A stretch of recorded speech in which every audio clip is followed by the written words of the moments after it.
اس پر ہم اور آپ کی توجہ ہونی چاہیے۔ 2 یا 3 ہفتے باقی ہیں اور ان 2 یا 3 ہفتوں میں ملک کا فیصلہ ہونا ہے، ملک کی تقدیر کا فیصلہ ہونا ہے۔ ہمارے اور آپ کے اچھے یا برے کا فیصلہ نہیں، وجود کا فیصلہ ہونا ہے کہ اب مسلمانوں کا وجود اس ملک میں کیسا ہوگا، اور ملک کے رخ کا فیصلہ ہونا ہے کہ ملک کا رخ کس طرف جائے گا۔ اور میں نے ابھی عرض کیا آپ سے، اور اس سے بھی پہلے میں بات آپ سے یہ عرض کر دوں پوری صفائی کے ساتھ میں، کہ ہمارا جو دین ہے مذہب اسلام، نبی صلی اللہ علیہ وسلم پوری زندگی آپ نے قیادت فرمائی ہے، لیڈرشپ فرمائی ہے، آپ امام تھے، آپ سے زیادہ سیاست پر کسی کی گہری نظر نہیں تھی، تو منبر رسول پر بیٹھ کر کے ایسی بات کرنا جو ملک کے لیے، مسلمانوں کے لیے فائدہ مند ہو سکتی ہو، وہ سب سنت و شریعت میں داخل ہے۔ نبی صلی اللہ علیہ وسلم کی رہنمائیوں پر اور ان کے فرامین پر ہم اور آپ کی نظر ہونی چاہیے۔ میں عرض یہ کر رہا تھا کہ آنے والے جو دن ہیں، یہ دن انتہائی حساس ہیں۔ کچھ کرنے سے پہلے، کچھ کہنے سے پہلے، قدم بڑھانے سے پہلے، فیصلہ لینے سے پہلے، کوئی ارادہ کرنے سے پہلے، کوئی میٹنگ کرنے سے پہلے اور کہیں جمع ہونے سے پہلے 10 بار سوچیں کہ ہمارا جمع ہونا، ہمارا میٹنگ کرنا، ہمارا کچھ کہنا، ہمارا کچھ بولنا، ہمارا کوئی کمنٹ یا ہماری کوئی تحریر مسلمانوں کے لیے نقصان دہ تو نہیں بننے والی ہے، ملک کے لیے نقصان دہ ثابت تو نہیں ہونے والی ہے۔ سوچ سمجھ کر کے ہمیں اگلے دنوں کا جو رخ ہے اس رخ کو ہمیں طے کرنا ہے۔ شریعت اسلامیہ نے آنے والے جو چناؤ ہیں، ووٹ ہیں، یہ ووٹ کی اہمیت کیا ہے، اس کی حیثیت کیا ہے اور ہمیں کرنا کیا چاہیے۔ شریعت کی روشنی میں پورے دھیان اور توجہ کے ساتھ میں اس بات کو سننا ہے۔ ہم اور آپ جو ووٹ دیتے ہیں، ووٹ ہم کسی کینڈیڈیٹ کو دیتے ہیں، کسی امیدوار کو دیتے ہیں۔ امیدوار کا دعویٰ کیا ہوتا ہے؟ امیدوار کا دعویٰ یہ ہوتا ہے کہ وہ امیدوار اس علاقے کو، جس علاقے میں ہم رہ رہے ہیں، اس علاقے کی اور ملک کی ذمہ داری سنبھالنے کا وہ دعویٰ کرتا ہے۔ امیدوار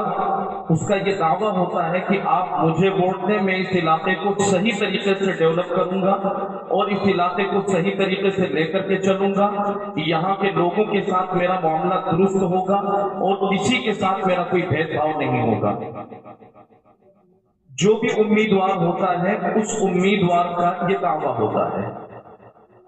امیدوار ایک بھی ہو سکتے ہیں، ایک بھی ہو سکتا ہے، 2 بھی ہو سکتے ہیں، 3 بھی ہو سکتے ہیں، چند بھی ہو سکتے ہیں۔ جو بھی کینڈیڈیٹ کھڑا ہوتا ہے اس کا یہ دعویٰ ہوتا ہے کہ میں یہاں کے تمام لوگوں کو